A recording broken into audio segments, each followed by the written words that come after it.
नमस्कार, मैं हूं अंकुर और आप देख रहे हैं सत्य हिंदी का खास कार्यक्रम सवाल शीतल पेसिंग से। इस कार्यक्रम में हम खबर का पोस्टमार्टम करते हैं और शीतल पेसिंग अपने बेबाक और बेधड़क अंदाज में खबरों की परतें उधेड़ते हैं। आज हम जिस मुद्दे पर बात करने जा रहे हैं वो टीवी मीडिया को एक्सपोज करेगा। दरअसल जी न्यूज के मालिक सुभाष चंद्रा ने एक्टर सुशांत सिंह राजपूत के सुसाइड केस में अपनी चैनल की रिपोर्टिंग के लिए अब सार्वजनिक तौर पर माफी मांगी है। आपको पता होगा कि जी न्यूज ने कैसे रिया चक्रवर्ती के खिलाफ चरित्र हनन का बड़ा कैंपेन चलाया था और उसके बाद रिया चक्रवर्ती के खिलाफ अब उनके पक्ष में सीबीआई ने जो क्लोजर रिपोर्ट दायर की है उसके बाद साबित हो गया कि वो निर्दोष हैं। लेकिन जो कैंपेन टीवी मीडिया ने चलाया था उसके बाद रिया चक्रवर्ती को 1 महीने के लिए जेल में भी डाला गया था। उसके बाद रिया चक्रवर्ती अब निर्दोष तो हैं, लेकिन वो टीवी मीडिया से एक साथ फिल्म करियर उनका खत्म सा हो गया है। जो कैंपेन चलाया गया था उसके बाद उनके जो भाई विदेश में एमबीए करने जा रहे थे, नारकोटिक्स कंट्रोल ब्यूरो की जांच के कारण उनका सपना चकनाचूर हो गया। उनके जो पिता रिया चक्रवर्ती के वो आर्मी में सेवा डॉक्टर के तौर पर 25 साल दे चुके थे, उनको भी नहीं बख्शा गया। उसके बाद एक परिवार को टीवी मीडिया ने टीआरपी के लिए निशाना बनाया। इसी मुद्दे पर करेंगे चर्चा शीतल पेसिंग के साथ और जानेंगे कि इसका मीडिया का समाज पर क्या प्रभाव पड़ता है। मीडिया के क्या माफी मांगने से बच जाएगी, क्या दूसरों से ही सवाल करेगी, दूसरों से ही माफी मांगेगी, खुद भी कभी कुछ करेगी, या माफी से ही काम चल जाएगा। शीतल सर, इस मुद्दे पर सर क्या कहेंगे? दरअसल क्या कहा जाए, बहुत ही तकलीफदेह है ये सब, लेकिन हम लोग तो हमेशा से इस सब चीजों पर थोड़ा बहुत अपनी राय रखते रहे हैं जो प्रचलित राय के खिलाफ है। इसको हम ये दरअसल अपराध है जो मीडिया ने किया, ये अपराध है। क्योंकि मीडिया का जो टीवी मीडिया है ये एक संगठित गिरोह है। बहुत पैसा है इसके पास, बहुत इसकी रेवेन्यू बहुत बड़ी है और इसकी सामर्थ्य बहुत बड़ी है। ये सबके घरों के ड्राइंग रूम में पहुंचता है और सोशल मीडिया के माध्यम से फोन में भी उपलब्ध है। इसमें बहुत सारे लोग काम करते हैं।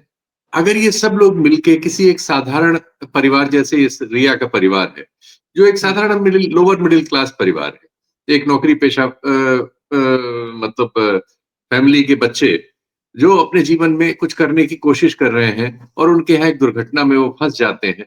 उसके बाद एक पूरा इतना बड़ा कैनवास जो मीडिया का है, टेलीविजन्स का, वो सब उनको अपने लाभ के लिए, उसमें 2 लाभ थे इस मामले में।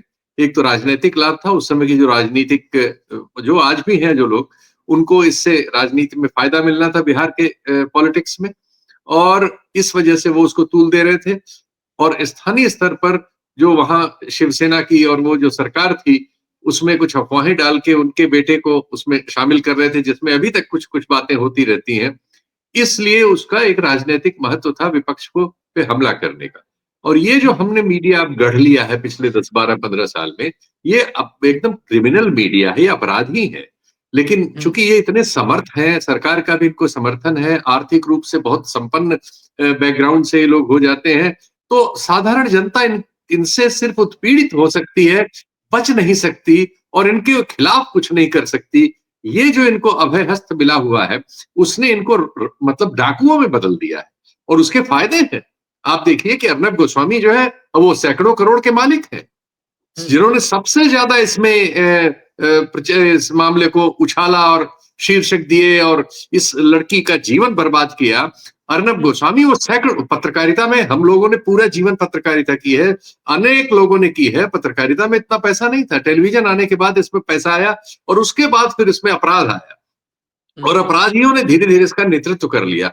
जो ये एक पत्रकार है जिनके बारे में भी खबरें आ रही हैं कि दूरदर्शन उनके साथ सालाना 15 करोड़ का समझौता करने जा रहा है। एक और एंकरा है, उनके बारे में अभी उनके शीश महल के चित्र इस समय सोशल मीडिया पे चल रहे हैं। 57 करोड़ का उनका मकान है। अर्नब गोस्वामी का मैंने आपको बताया कि सैकड़ों करोड़ के मालिक हैं, कंपनी के वो मालिक हैं, एक टेलीविजन कंपनी के। तो इसमें बहुत सारा पैसा आया एक ऐसे गरीब देश में जिसमें 80-90 करोड़ लोग 5 किलो राशन पे जिंदा रखे जाते हो, 100 करोड़ लोगों की खरीदने की पावर खत्म हो गई हो, बेरोजगारी बेइंतहा हो और लोग परेशान हो, बहुत सारे लोग बहुत थोड़े पैसे में अपना जीवन गुजार रहे हो, ऐसे में इस तरह का एक अत्याचारी समूह मीडिया के नाम पे बन जाए, जो क्रिमिनल हो और आपराधिक भूमिका निभाए, वो हमने इस पूरी घटना में पाया था। और आप देखिए, ऐसा नहीं था कि लोग उसको नोटिस नहीं कर रहे थे। बीबीसी जो एक ठीक-ठाक जो ऑर्गेनाइजेशंस हैं, वो इस सबको देख के समझ में उनके नहीं आ रहा था। 3 सितंबर 2020 को बीबीसी ने अपनी रिपोर्ट में इस मीडिया ट्रायल पे एक बड़ा डिटेल रिपोर्ट उन्होंने की।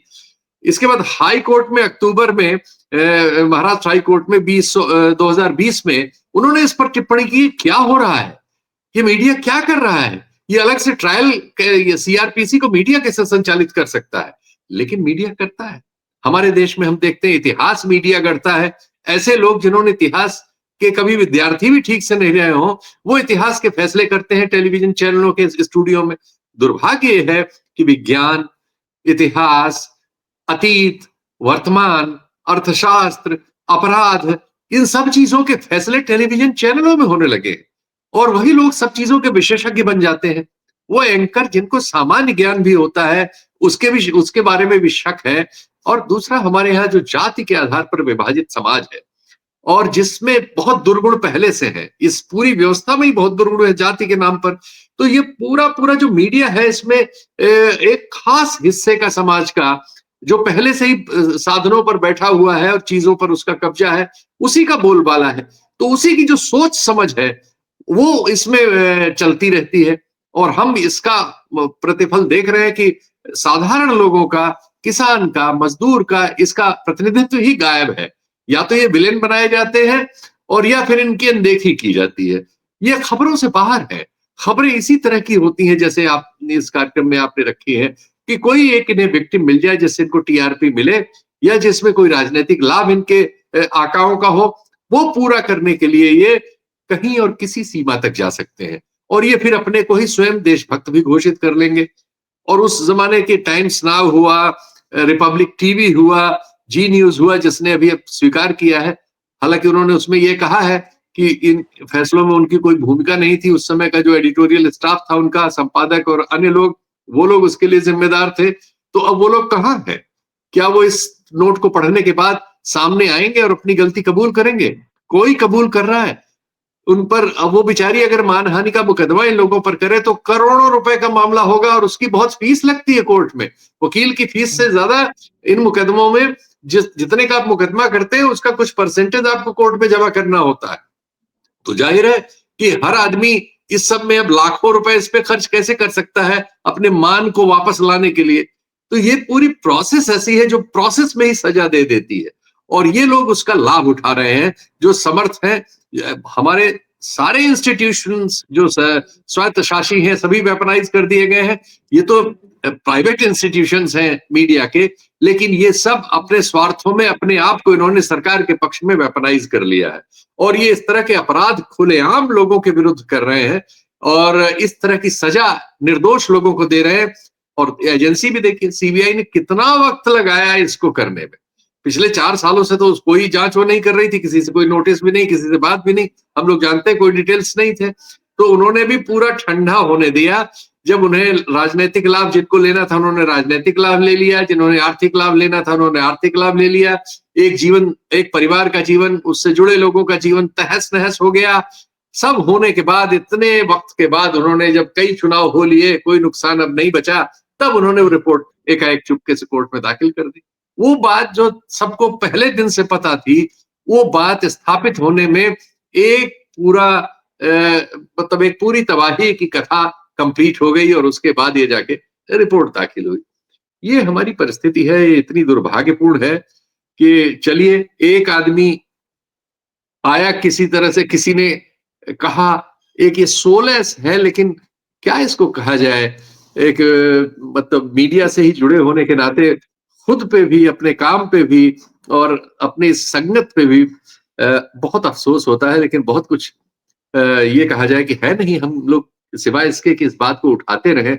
और क्या कर सकते हैं जब सरकारों का इस तरह का रवैया हो जाए कि वो खुद इन सब लोगों को अपराधी बनने में सहयोग करे। इन सब लोगों को देखिए, तमाम लोगों को सुरक्षा दी हुई है बड़ी-बड़ी। मतलब जिनको जरूरत है वो सड़क पे मारे जा रहे हैं, और ये सब लोगों को सेलिब्रिटी बनाने के लिए इनके साथ 4 बंदूकधारी आगे पीछे घूमे तो इनकी औकात बढ़े, इसके लिए सब किया जा रहा है। तो हम ये तो दुर्भाग्यपूर्ण है हमारे लिए कि हम इस दौर में हैं। चूँकि टेलीविज़न चैनल वगैरह चलाने के लिए बहुत पैसा लगता है, और उसमें सरकारों का रोल बढ़ता चला जा रहा है।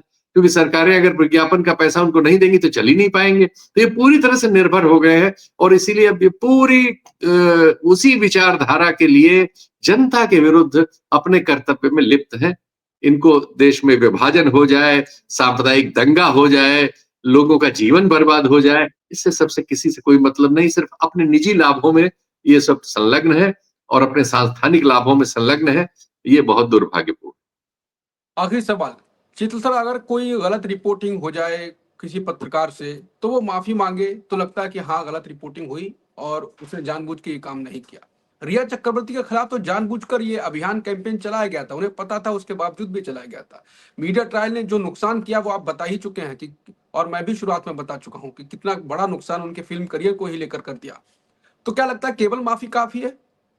नहीं, नहीं, मैंने बताया आपको ये नहीं काफ़ी है, लेकिन जो काफ़ी है वो करने में भी पैसा लगता है ना। हमारी सांस्थानिक व्यवस्था ऐसे है कि किसी को विक्टिमाइज़ कर दिया जाए तो उस बेचारे के पास विकल्पहीनता है। वो विकल्प हासिल करने की भी एक बड़ी कीमत है। वो कीमत चुका के तब वो विकल्प, और वो भी आज फैसला नहीं हो जाएगा। जाने कितने इन ताकतवर लोगों के खिलाफ फैसले कहाँ होते हैं? होने में जाने कितना लग जाता है, और फैसले हो भी जाए तो उसके बाद कहाँ लागू हो रहे हैं। हत्यारा राम रहीम को रोज पैरोल मिल जाती है, अब वही काम बाबा आसाराम के लिए शुरू हो गया है। तो हम तो अजीब दौर में इस समय गुजर रहे हैं जब हत्यारों का, बलात्कारियों का और क्रिमिनल्स का को सेलिब्रेट किया जा रहा है। तमाम माफिया लोगों को आप सोशल मीडिया और मीडिया में वो एक तरह से कहें सेलिब्रिटी स्टेटस में पाते हैं, उनके रील्स बन रहे हैं, उनकी माफियाज की तालियां बज रही, रील्स है हजारों भरी हुई। अगर आप सरकार से जुड़े हुए हैं या सरकार के पक्ष के हैं तो आप महान हैं। आपकी उस माफियोसी के पक्ष में स्टोरीज जनरेट की जाएंगी और उसमें कथा कहानी आएंगी। आपकी जाति के लोग आपके पीछे लग जाएंगे नारा लगाने के लिए, और जहां जिस पार्टी से आप समर्थन राजनीतिक रूप से देंगे वो आपको सेलिब्रेशन कर देगी, आपको सुरक्षा मुहैया कर दी जाएगी। आपकी वजह से समाज में असुरक्षा है, आपको सुरक्षा मुहैया हो जाएगी। आपके आगे पीछे 20 बंदूकधारी टैक्स पेयर के पैसे पे चलेंगे। हम एक ऐसा समाज रचित कर चुके हैं जिसमें संभावनाएं बहुत ही क्षीण होती जा रही, बहुत दुर्भाग्यपूर्ण। बिल्कुल। कार्यक्रम को यहीं खत्म करेंगे। शीतल सर ने जैसा कहा कि हम एक ऐसा समाज बना चुके हैं और उसका बनाने में मीडिया का एक बहुत बड़ा योगदान है, और वो ऐसा नहीं कि अभी एक माफी से वो काम चल जाए, वो आगे भी बनाएगा, क्योंकि उसका ये अभी मकसद ही लगता है कि वो ऐसा समाज बनाए, उसका भी कुछ फायदा होगा। देखते हैं कि समय ये केवल माफी से काम चल जाएगा या कुछ रिपोर्टिंग में सुधार भी लाया जाएगा। नमस्कार।